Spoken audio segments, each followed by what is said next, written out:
Hey there, everyone. Welcome back to another episode of Day to Day, the podcast where we explore the joys and challenges of everyday life. I'm Emma. And I'm Alex. Whether it's personal growth, navigating relationships, or just tackling the chaos of the day, we're here to talk about it all and hopefully help you along the way. So grab your coffee, tea, or whatever keeps you going. And let's dive into today's episode. Hey there, everyone. Today we're diving into something a bit on the philosophical side, something psychologists call the late blooming personality. Sound intriguing? Absolutely. You know, it kind of reminds me of those people who seem to find their stride much later in life. It's like that moment in a movie where the underdog suddenly becomes the hero. Right. And apparently, this late blooming trait can lead to a lot of inner conflict, especially in one's early 20s, that awkward phase between school and a full-fledged career. I've heard it's characterized by a strong sense of not fitting in.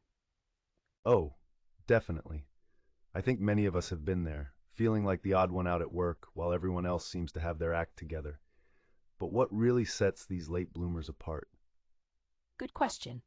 According to what I've read, these folks often start questioning life's big mysteries and feel disconnected from the usual concerns of their peers.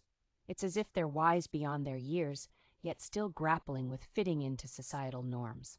Kind of sounds like the classic fish out of water scenario. And I bet this idealistic approach doesn't always mesh well in structured work environments, right? Exactly. For instance, they might find it tough to toe the line at work because they're more interested in the whys behind tasks than just getting them done. It's almost as if their pursuit for meaning comes across as idealistic, even naive. So they're questioning the fundamentals while everyone else is chasing the next promotion or pay raise. I can see how that might cause friction. And it leads to something really interesting. They're often deeply self-reflective and possess high emotional intelligence. They have this innate ability to connect with others on an emotional level, sometimes to their own detriment. That's fascinating, but I can imagine it might feel like a double-edged sword. With high emotional sensitivity, they might easily absorb negative vibes, like when a boss gives them just a slightly disapproving look. Precisely.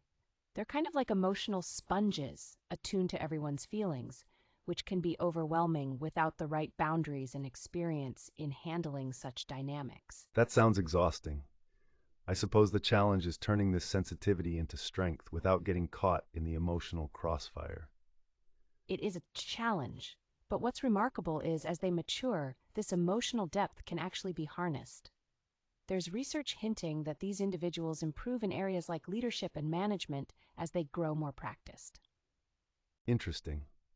It seems that part of the journey is learning to balance that abstract, big picture thinking with the nitty-gritty of real-world tasks. Yes, exactly. One strategy that helps is transforming those broad abstract thoughts into concrete action steps. Rather than asking, what is the meaning of life?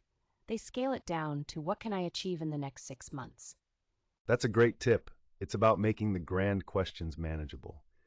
But how do you think these late bloomers navigate the emotional overload that comes with their heightened sensitivity?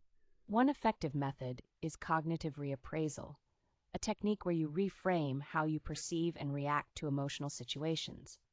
For example, if criticized by a boss, instead of suppressing emotions, they try to view it from the boss's perspective. That's such a powerful approach.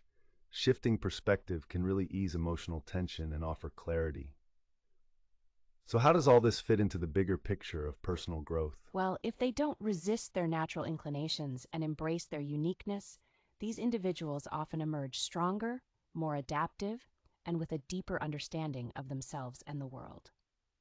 In a way, it seems life eventually rewards their patience with success, like finding the perfect tool in your kit when you actually know how to use it. Exactly, it's about nurturing that gift rather than discarding it. They might struggle initially, but with time, their unique perspectives and skills become vital assets in both personal and professional realms. It's inspiring to think that what feels like a struggle today could be the foundation for future triumphs. So for anyone out there experiencing something similar, it might just be a stepping stone, right? Absolutely. It's all about finding rhythm with what makes you genuinely unique.